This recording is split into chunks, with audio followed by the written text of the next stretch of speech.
Alright, so I had to do a New York dialect for the accent that I chose. New York is actually surprisingly more difficult than I thought it would be. It's very similar to RP though, and I keep slipping into that every time I try to do it, and it just sounds awful.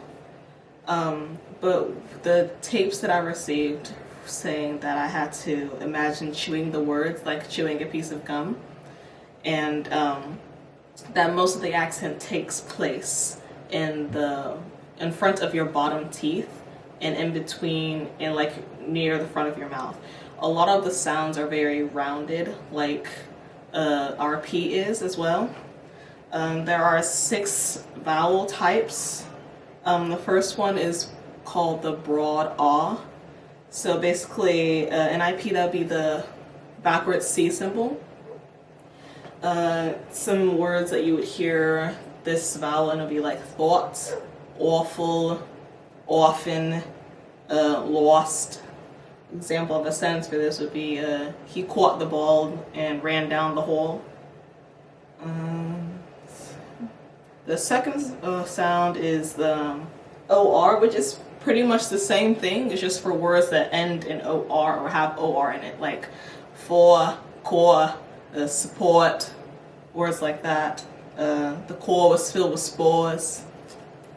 The next one is the pushed AR, which is, if you're not careful with this one, you can sound Boston, and I'm not a Boston accent, so you can do like hard, park, car. If it's too open, it will start sounding Boston, so make sure this one's a rounded, vowel sound.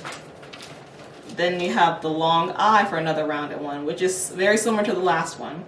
It's also half rounded, so instead of just saying I, it'd be like oi. It's not like oi, but it's very similar to that. So instead of oi, it'd be like oi. Eliza was the pride of the science fair, is an example of that. Then there's 2 unrounded vowels. The first one is the short O, which you would hear in spa, what, or orange. It's not orange apparently, it's orange, like an A. And then pocket, stop, contest.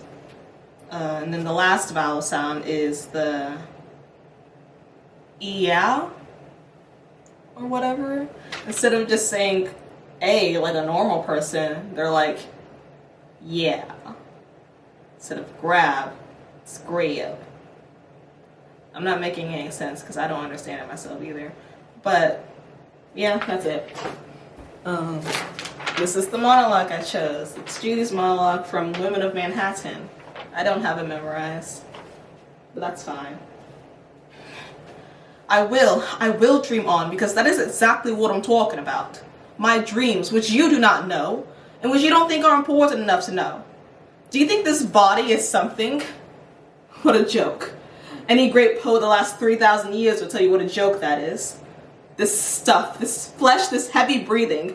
We have this aptitude in our hearts and brains and souls to arrive at something so rich and inflamed and unspeakable and sacred and new.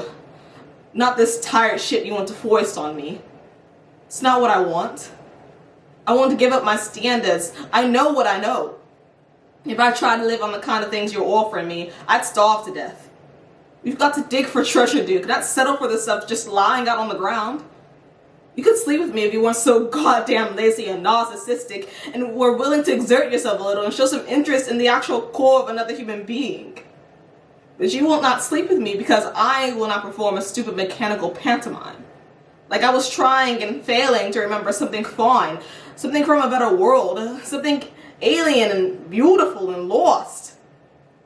What? You look vacant. Don't you get it? I'll give it to you in a nutshell. I'll give it to you in basic modern American. I'm not interested in the hardware without the software. Look, let's just let this fall apart, okay? Don't hang around for the sake of neatness. I'll get the check. It was worth that much to me to have my say.